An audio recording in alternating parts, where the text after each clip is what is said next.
this is sort of the second half of the trip. I didn't film the first half, but there was a lot of people, and it was one of them deals I didn't want to ask a bunch of people's permission and be a weirdo and, you know, make the whole thing about a damn YouTube video when I was doing this trip. So I was just going to do a few shorts and stuff.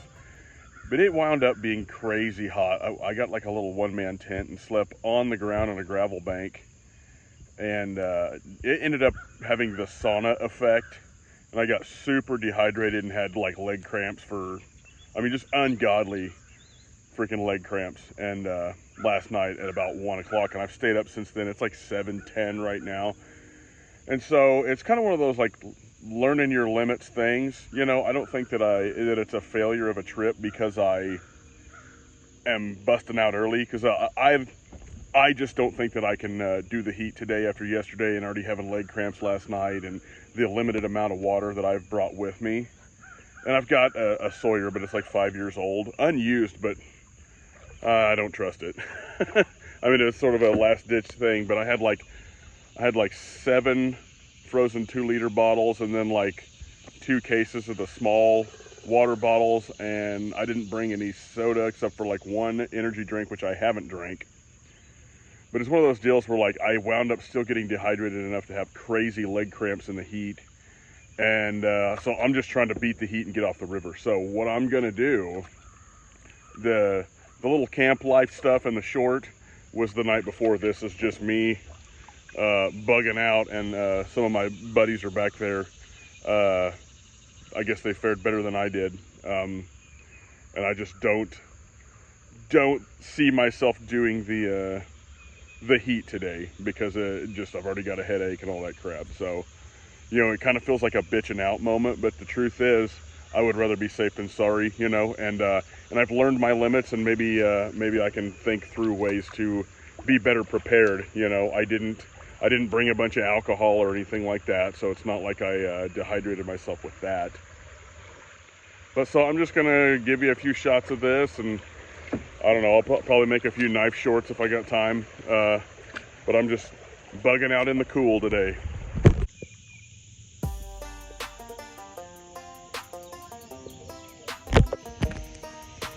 That right there, this is like the first like gorgeous cliffside spot on this, and there's a couple of them here, and I didn't get this on the last trip because I said my phone was too hot. So I guess that's another benefit of taking off when it's cool.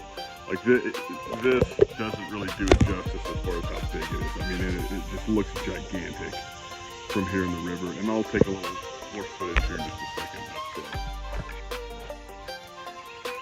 So this is what I brought, the Tracker X2 in Cryo D2. My Carter scales. This was the little camp knife. I just used it for a little bit of tasks and stuff, but that ended up being the main mamma jamma. We were unsuccessful in the fishing department, so it didn't really get a whole lot of action. I want to do a review on this, and I was hoping to be able to cut up some fish, but that's why it's taken so long with this and that Shanzu Rhino, is because I wanted to actually process some animals, you know, like well, mostly just fish at this point, because I wasn't going to keep that rhino long enough for deer season, because that would be crazy. But this is that cliffside a little bit closer, and it just, I just love the way this thing looks. I mean, that's kind of the perspective you get and how big it looks sitting in a kayak 50 yards out. Pretty damn big.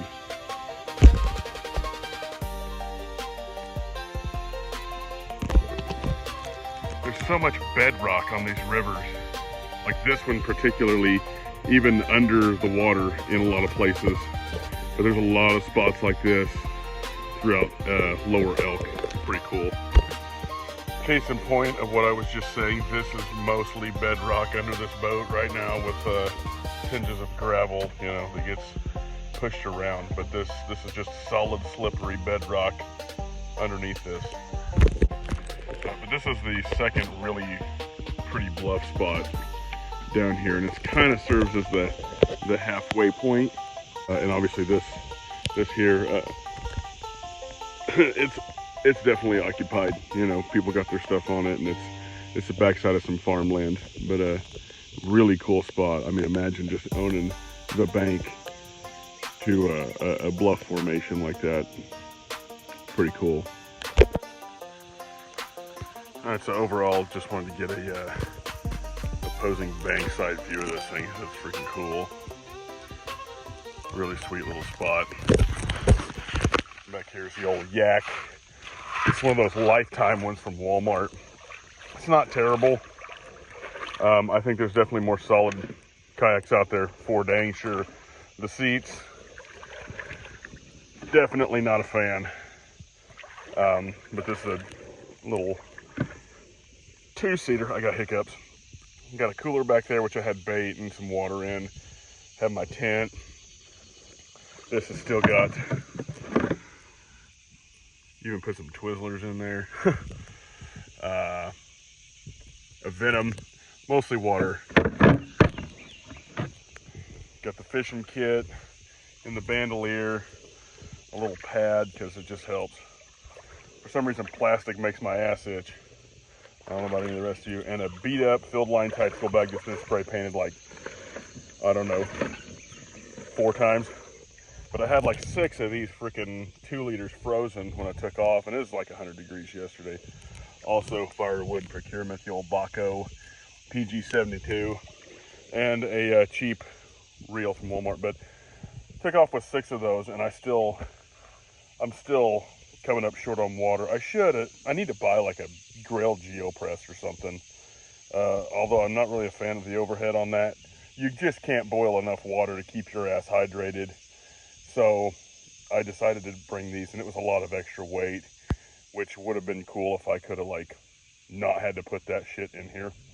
So maybe I'll have to get like a Sawyer or something. I got a Sawyer Mini, but it's, like I said, 5 years old, and I just didn't trust it. It's probably fine. But we had an E. coli warning on this river, and so that's another reason I was just like, well, if it is screwed up, I'm really screwed if I drink the water out of this river. So that was kind of the precaution with the extra 2 liters of water.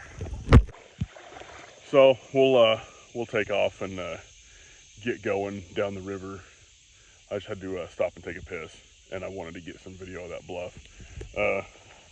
Some of the homies, there's old Modern Frontierman and Fatty West Side, and just a few patches. The ATF one. All right, well, we'll get back to the little trip since I'm basically busting out on this one. I figured I could film it and show a little bit of stuff and talk more than I have in the previous ones. I really prefer to, if I'm gonna talk in a video, unless it's like somebody who is familiar with it, like filming a YouTube video around people that aren't like into that, it just puts off a vibe, you know, that I don't like. So that's why you're getting a little bit more talking on this one rather than like some of the previous kayak videos. So I figured I would show you a little bit more than I have in the past.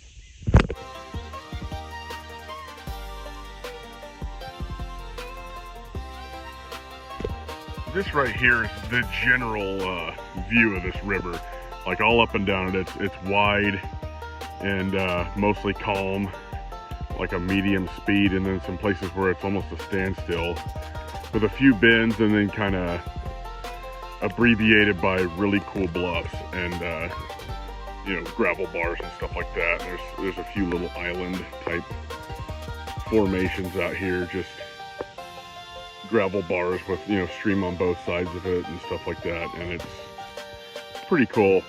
But if you're looking for something that's not got a whole bunch of challenges to it or a bunch of rapids and stuff in this area, southwest Missouri, this is a great little stretch of river to take your family on, and there's not a bunch of people out here shaking their tatas and stuff. So that's pretty cool. I can remember as a kid on this river, my mom dated a guy most of the 90s, and they eventually split up, but his brother was pretty cool too. And we would all go floating in a flat bottom boat down this river. There's a lot of huge sucker fish in this river, as well as catfish and stuff like that. And these guys were pretty well outlaws. They had what they called a grab and reel. You know, it'd have this big orange hook on it with a barb, and they'd have some like polarized lenses, and they'd come out and wait for sucker or anything that they wanted that was big enough, and it basically just stab them, you know, as they would pull real hard as they would swim over it. And I remember they'd fill coolers worth of suckerfish, hog suckers, catfish down this river. And another method they had, which is pretty outlaw around here, I think both of these methods are plainly illegal. They had a piece of stainless steel rod, and they would weld a nut onto it, and they would take like the same bungee material for slingshots, you know, that rubber tubing, and they'd have it to where it was good quality stuff that was heavy duty, and it'd be really tight. And they would swim into those brush piles like I just showed you, into the roots. And the guy'd have a pair of goggles on and a potato cut in half in his pocket, and he swore up and down that it would stop the goggles from fogging over. And he'd swim in there, and he'd spearfish, you know, do some redneck spearfishing, and that was wildly successful. A lot of big freaking hog suckers and just suckerfish and cats were pulled out with that method. If a guy needed, and I'm not advocating you do something illegal, but in a survival situation, that is an option. That is one hell of an option. And I don't know, it's just something I've always remembered, and it just kind of jogged my memory while I was on the river today. Getting close to the end here. Going to get out and avoid the ridiculous temperatures and humidity today, since I've already kind of had problems, as I stated earlier in the video, as far as overnight. But that's another story from back in the day, and some interesting methods of fishing. Another sweet little bluff formation. It's kind of a small little setup here, but still really cool. I like looking at all the bedrock going down this way and the bluffs and everything. It's definitely different than the upper side of Elk here in southwest Missouri. And that's the third bigger but really cool cliff formation. There's like a walkway on it and a bench, and it's owned by 808 Ranch. I don't know much other than that, but it's a sweet little spot, and I'll show you a little bit more when we get up here. Really cool little walkway, sort of a cavernous sort of formation. Really cool stuff.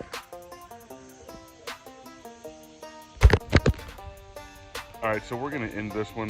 This is a sweet little cavernous area. I'm still just kind of floating here. Just wanted to kind of give the chronicle of getting out of here, since I didn't get to film a bunch of camp stuff last night, because I just felt like it was more intrusive. I didn't want to film people I just first met and stuff like that.